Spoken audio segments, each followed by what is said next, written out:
Hi, very good morning, students. So, so we'll be continuing Potts spine for the next probably one or two classes, including today's. So that covers Potts spine and Potts paraplegia. Probably I'll try finishing it off in the next class. So in the last class, we were talking about pot spine and the laboratory. We were in the evaluation, and we had just completed the laboratory investigations. So this is where we had stopped last class. So today we'll be talking about the radiological investigations. So the radiological investigations are obviously for an orthopedician. X-ray is the most important radiological investigation. So we get a plain radiograph of whatever area you are suspecting, and then obviously various books mentions the amount of bone to be destroyed to be visible on an X-ray, but roughly around 30 to 40% of the bone has to be destroyed before it becomes obvious in the X-ray. So the classical there's a classical triad which is classically seen in TB spine. That's known as nothing but a primary vertebral lesion. So you have osteolytic lesion in the vertebra, then you'll have a secondary disc space narrowing and a paravertebral abscess. So that is a triad seen in X-ray in a case of a typical spine. And then long-standing cases of paravertebral abscess will have a tubercular spondylitic features, and sometimes the vertebra can get eroded secondary to the abscess which has been pressing on the vertebra, and secondary to inflammatory changes and pressure changes, there will be erosion of the vertebrae seen on an X-ray. Skip lesions like like malignancies, sometimes you can have, even malignancies do present with skip lesions, but tuberculosis is very well known to have skip lesions, that is as the involvement of non-contiguous vertebrae. So deformities are, you can have an anterior wedging deformity, a Gibbs deformity, and what is called as vertebra plana. So when you have a thin vertebra, a thin wafer-like vertebra, which is nothing but a severely collapsed vertebra, otherwise known as a vertebra plana. The differential diagnosis for vertebra plana are always tuberculosis, a lymphoma, and eosinophilic granuloma. So these are the three differential diagnoses when you have a vertebra plana, which is nothing but a severely, on a lateral view, when you look at a vertebra, it is usually a box-shaped structure. But when it gets collapsed into a thin wafer-like shape, it's called as a vertebra plana. Okay? So now coming to the next investigation of choice is CT, MRI, ultrasound, of course, to look for any psoas abscess or any other abscess elsewhere. And the CT spine, obviously it confirms your X-ray diagnosis, and there is obviously you can quantify the extent of bony destruction. Most important thing on CT scan is when you have calcification. So CT scan will definitely show calcification in the abscess, which is pathognomonic of tuberculosis. So if you find an abscess which is calcified on a CT scan or on an X-ray, it is pathognomonic, or usually it suggests tuberculosis. Now MRI, obviously with the current current trends, MRI picking up being used for most of the diagnosis. So MRI will definitely tell us skip lesions. It will tell us the amount of compression on the neural structures, the amount of abscess, which is also clinically fitting into your diagnosis. And obviously if there is any change of discitis, extradural abscess, and spinal cord involvement, spinal arachnoiditis, and henceforth and so on. And so this is a classical lesion which is seen in a young immature skeleton. You can see that in the first one, in the initial phase, there is some amount of lysis of the vertebra, of that thoracolumbar junction vertebra, and then in the subsequent 6 months you can see that there is some amount of further resorption in the bones, and there is collapse of the disc space, and finally the vertebra fuses with the above vertebra, forming a bony ankylosis. Now, the one thing you guys need to know that pyogenic spondylitis anywhere in the body, pyogenic spondylitis of the knee joint, pyogenic infection of the knee joint, pyogenic spondylitis, that is pyogenic infection of the spine, anywhere, any pyogenic infection in any joint in the body, whether it is spine, or knee, hip, anywhere, will obviously result in bony ankylosis.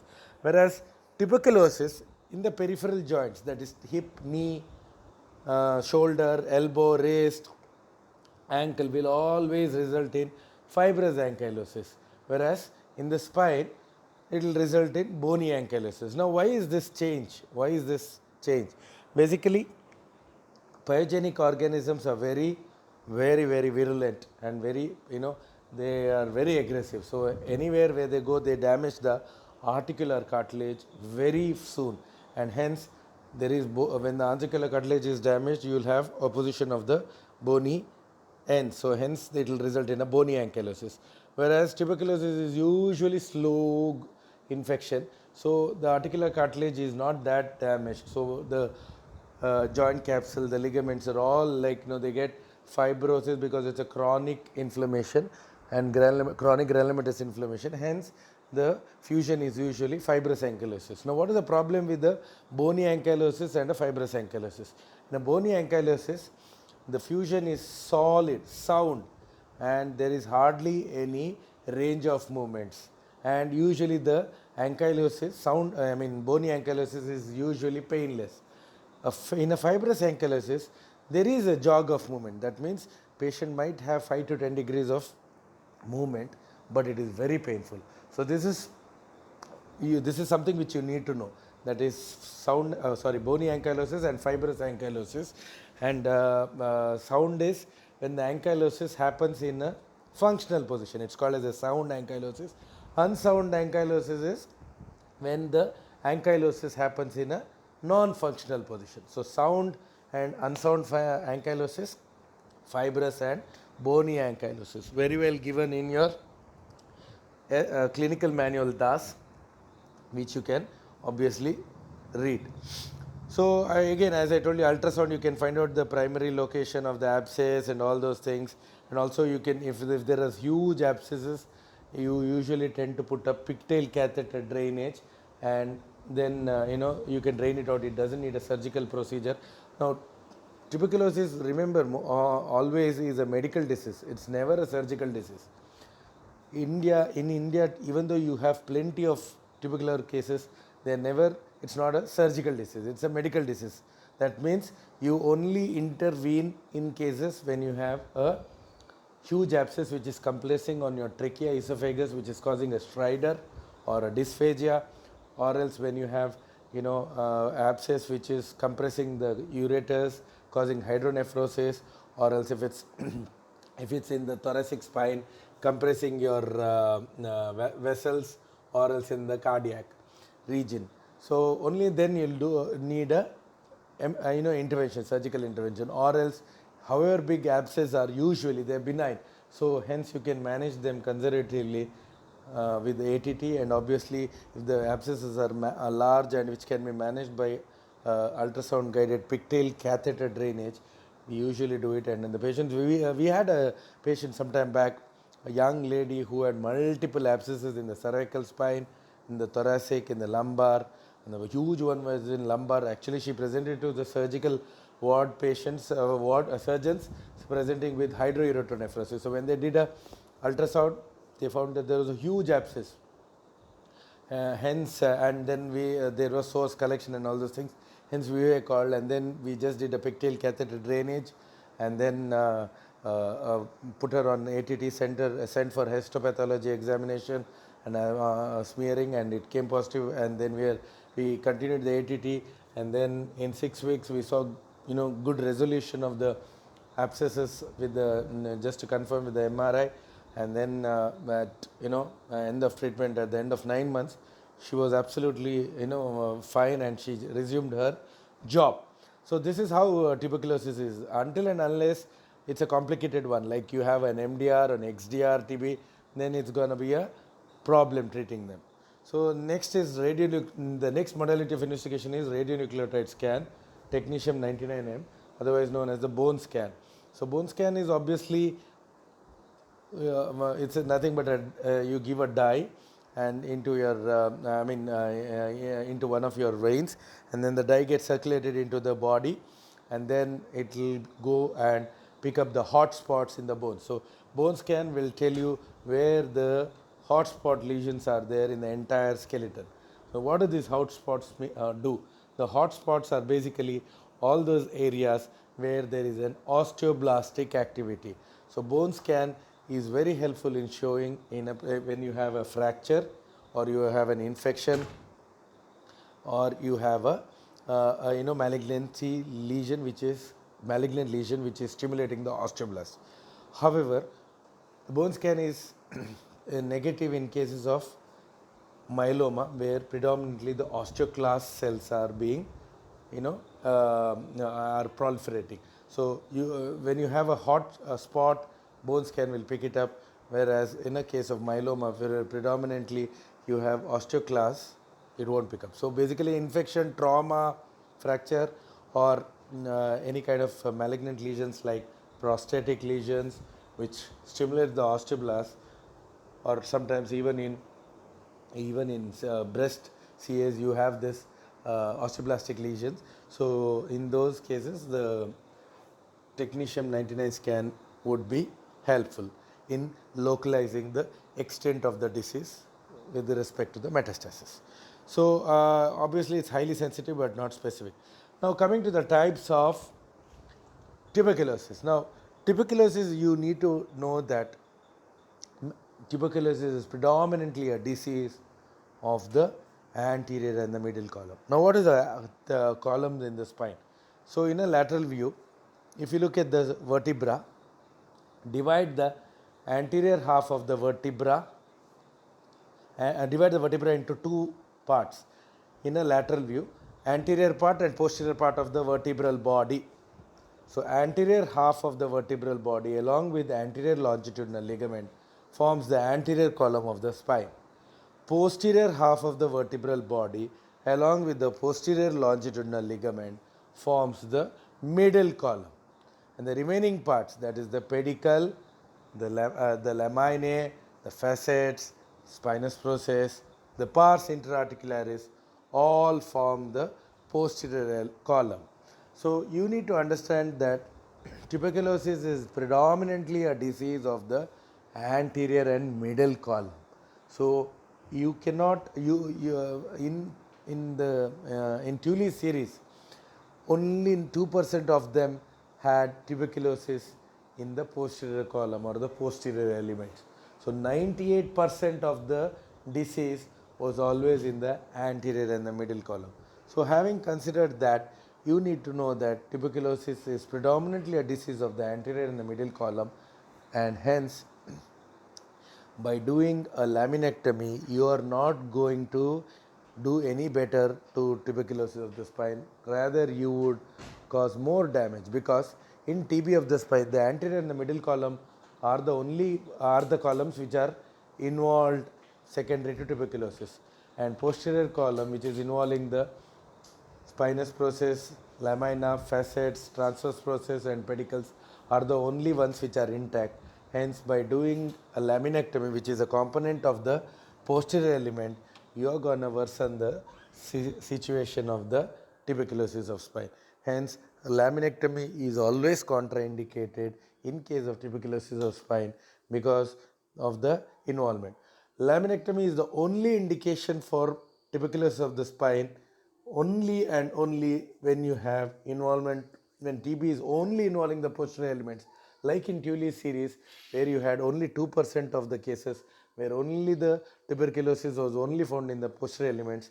There you can do a laminectomy, because then the spine would be disease free. Otherwise, you are already damaging the pillar which is intact, because the anterior and the middle column in a tuberculosis generally is involved, And tuberculosis is a disease of the anterior and the middle column. And when you rather than damaging that, you damage the posterior column, you are inducing more trouble. So now coming to the types of tuberculosis. Now when I say types, you need to understand how the tuberculosis can affect the vertebra and how is it visible on an X-ray. Now the most commonest type is the paradiscal type. Paradiscal, para on either sides of the disc. So this is when the adjacent vertebrae and the intervertebral disc is involved, and it presents as narrowing of the disc space. So paradiscal type is the most commonest type, as I told you, because the blood supply of the vertebral bodies are basically segmental artery. I told you, from segmental artery, every segmental artery, which is a branch of your radicular artery from the thoracic aorta. So from there the segmental artery arises from, and then it will supply the upper half of the lower vertebra or the lower half of the upper vertebra along with the intervertebral disc in between.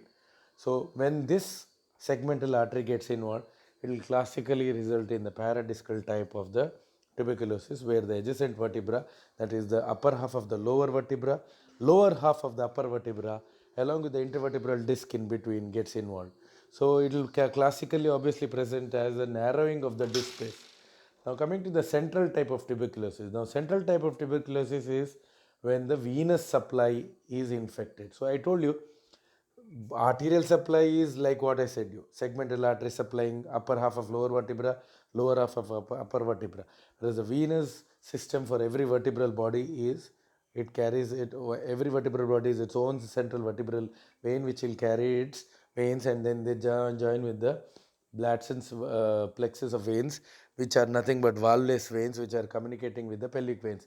Hence a CA prostate will spread to spine very sooner, because a prostate CA they are valveless veins, pelvic veins, and they communicate with your vertebral veins. Hence the spread from prostatic infection can go to spine, prostatic CA will go to spine, and hence that is why when most of the time when you get a pelvic X-ray, a patient with CA meds would obviously have an osteoblastic lesion, and then that is easily picked up on an X-ray pelvis. Now, central type of tuberculosis, obviously secondary to the involvement of a vertebral vein, the infection has plugged the vertebral vein, so there is venous infarction.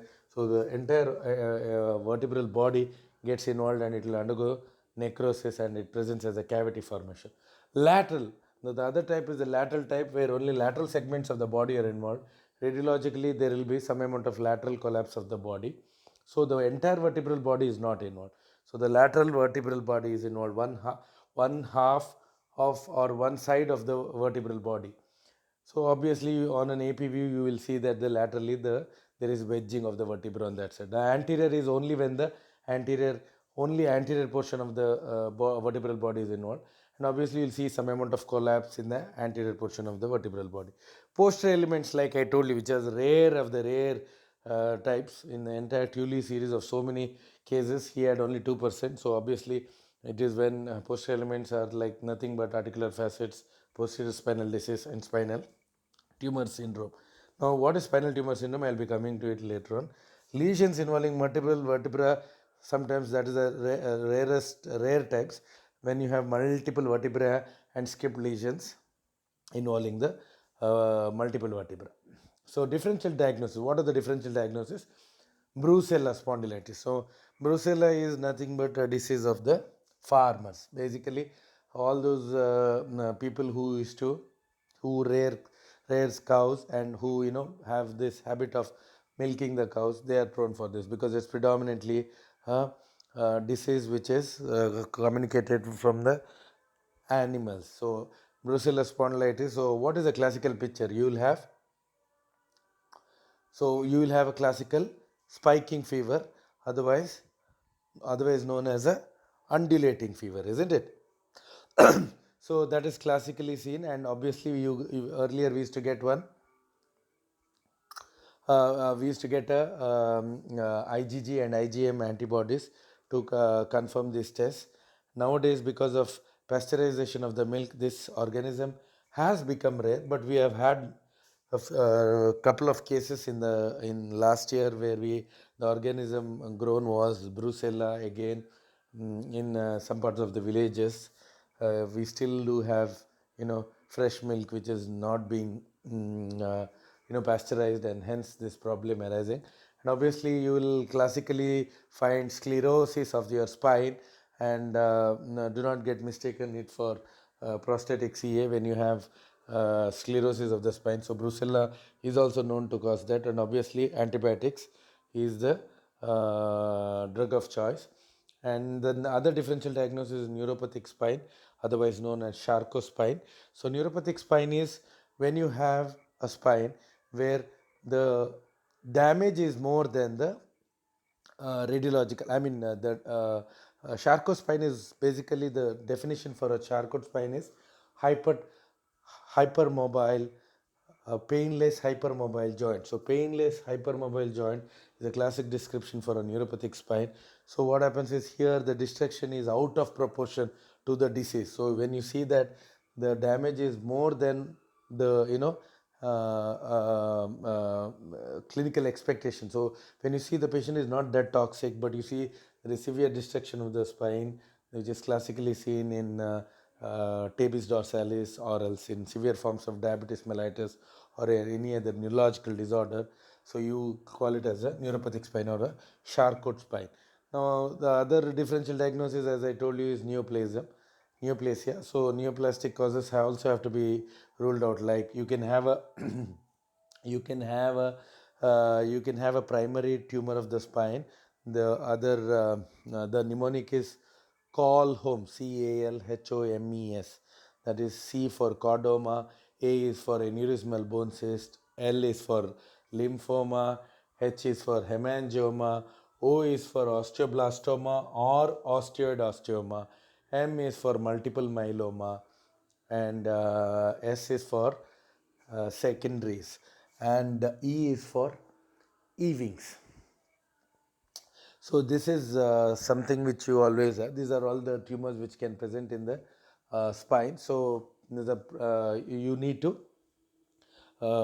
you should always consider when you have this neoplasia in the spine. And then obviously the most commonest tumor of the spine is metastasis. Most commonest primary tumor of the spine is myeloma. So most commonest primary tumor of the spine is myeloma, and most commonest tumor of the spine is metastasis. So other possibilities in the differential diagnosis are congenital anomalies of the spine. So sometimes you can have a block vertebra, or you can have a semi-segmented vertebra, or a hemivertebra, or undifferentiated vertebra. So don't say that this is an old case of tuberculosis. It's basically you need to look at the vertebra and say whether it's not. In a block vertebra, you can see that the anterior, along with the anterior column and the middle column, the posterior column of the spine also, there is no differentiation. So there is no segmentation of the spine. So C3 and C4 vertebra would have been fused. So there is no disc space in between. But even you look at the spinous process, they are also fused. So then you know it is a congenital anomaly of the spine. The other one is a Schurman's disease. Now what is Schurman's disease?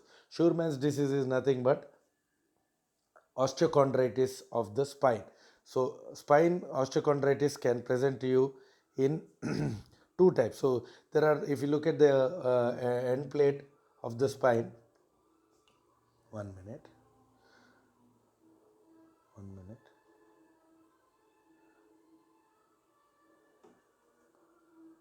So osteochondritis of the spine can have, yeah. So Schurman's disease. So Schurman's disease is when you have osteochondritis of the ring epiphysis of the vertebra. A vertebra has a ring epiphysis and a central nucleus. So when the osteochondritis involves the ring epiphysis of the vertebra, that is results in a Schurman's disease. When you have it, osteochondritis of the central nucleus of the vertebra, it's called as a calves disease, CALVE apostrophe S. So calves disease will obviously result in a collapse or of the single vertebra. Whereas Schurman's is when the ring epiphysis of the vertebra are affected. Hence, Schurman's will affect for more than 3 vertebra. 3 or more vertebra would be involved in a case of a Schurman's vertebra. Now, in the previous class, I had told you there are 3 types of kyphosis. So knuckle, angular and rounded. KAR, that's the mnemonic.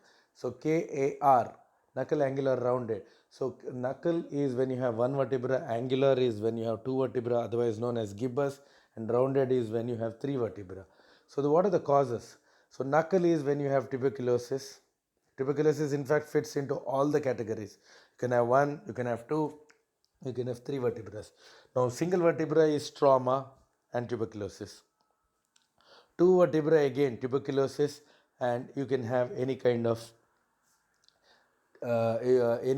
tumor like myeloma or adjacent, or else whether it's a trauma also can present you with two vertebral involvement. And third is the rounded kyphosis, which is the example for Schurman's disease, tuberculosis and severe osteoporosis. So where you have kyphosis in the three vertebrae, otherwise known as rounded kyphosis. No, that is not about Schurman's disease. So Schurman's disease is when you have presence of 10-degree kyphosis in the adjacent three vertebrae. So 10 plus 10 plus 10 adjacent vertebra, and you have a kyphotic deformity of 30 degrees, it confirms your diagnosis on a lateral view of the spine. So the last differential diagnosis is nothing but the Schmall's node. No, Schmall's disease. Now, what is Schmall's disease? Basically, Schmall's disease is nothing but when you have herniation of the intervertebral disc into the vertebral end plates.